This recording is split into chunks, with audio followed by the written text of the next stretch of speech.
एक बार चीन के एक हिस्से में एक बहुत बड़ा मठ था जहां लगभग 500 भिक्षु रहते थे। वो सभी अपने गुरु के मार्गदर्शन में खुद को जानने का अभ्यास कर रहे थे।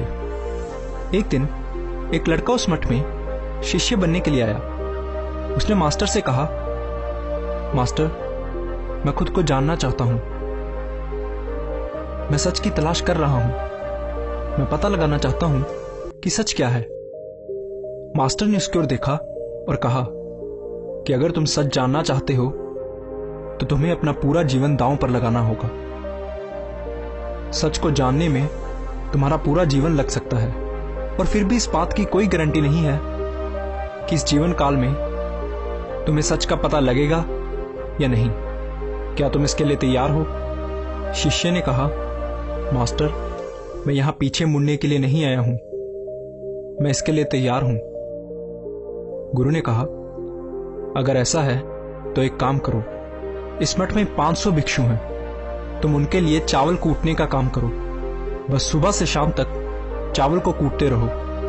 जब तुम थक जाओ तो सोने चले जाओ और फिर अगली सुबह उठकर चावल कूटना शुरू कर दो। इसके अलावा कुछ और मत करना। किसी और चीज के बारे में मत सोचना। बस इस रास्ते पर चलते रहना और दोबारा मेरे पास मत आना। जरूरत पड़ने पर मैं खुद तुम्हारे पास आऊंगा। उस लड़के ने गुरु के आदेश का पालन करते हुए चावल कूटना शुरू कर दिया। उस मठ में 500 शिष्य थे। उन सभी को समय समय पर भोजन की आवश्यकता पड़ती थी, इसलिए वो सुबह बहुत जल्दी उठ जाता था और देर रात तक चावल कूटता रहता था। जब वो थक जाता तो उसी कमरे में सो जाता जहां वो चावल कूटता था। वो किसी से बात नहीं करता था और ना ही कोई उसके पास बात करने आता था। कुछ महीनों तक चावल कूटते हुए उसके मन में पुराने विचार आते रहे, लेकिन जब उन विचारों को कोई नया विषय नहीं मिला तो वो अपने आप ही मिट गए। धीरे धीरे उसके मन में विचार कम होने लगे। कुछ सालों के बाद तो वो अपना नाम तक भूल गया।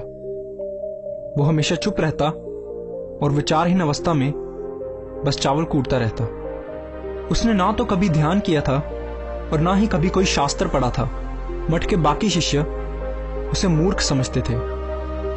ऐसा करते हुए 12 साल बीत गए। 12 साल बाद एक दिन मास्टर ने घोषणा की कि अब मेरा आखिरी समय आ रहा है और मुझे अपना उत्तराधिकारी चुनना है जो मेरे बाद इस मठ का मुखिया होगा।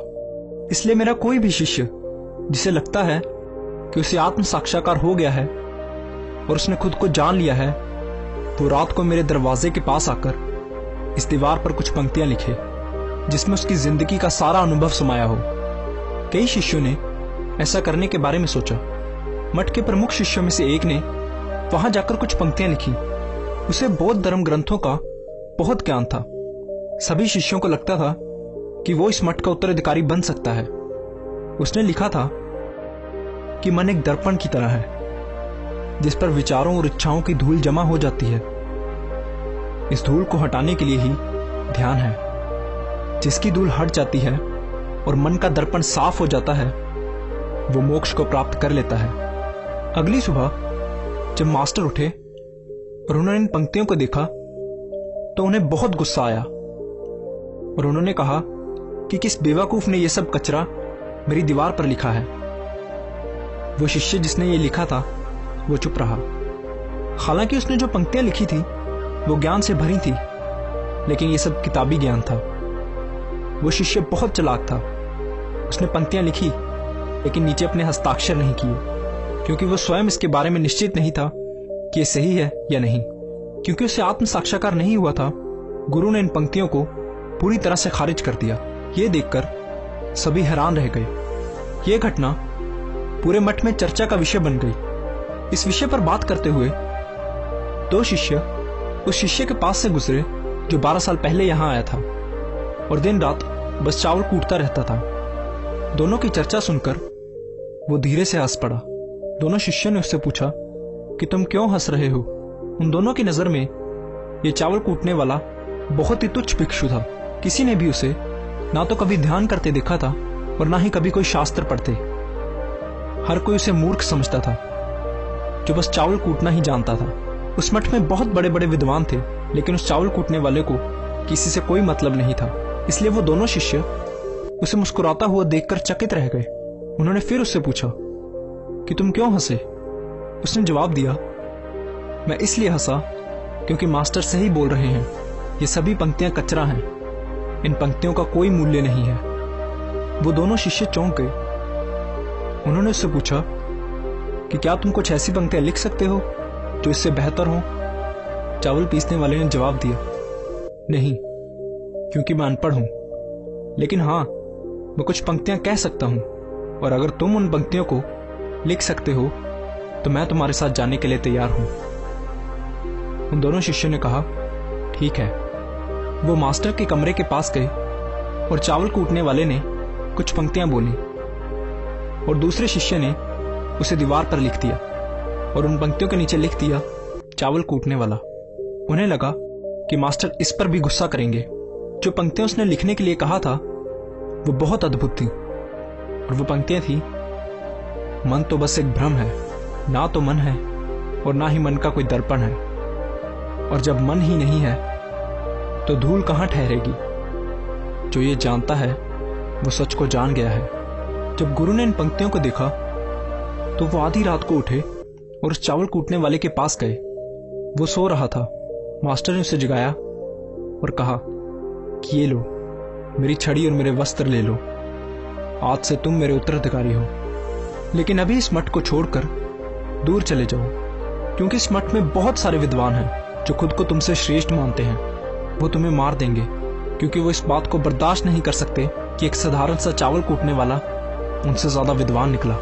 तुम्हें वो सारा ज्ञान हो गया है जो मुझे है, और तुम्हें ये केवल चावल कूटते कूटते हुआ है। और मुझे पता है कि तुम जहां भी जाओगे लोग तुम्हारे पास आने लगेंगे, क्योंकि जब कोई फूल खिलता है तो उसकी महक हर तरफ फैलने लगती है। उसने अपने गुरु के पैर छुए और रात को ही वहां से चला गया।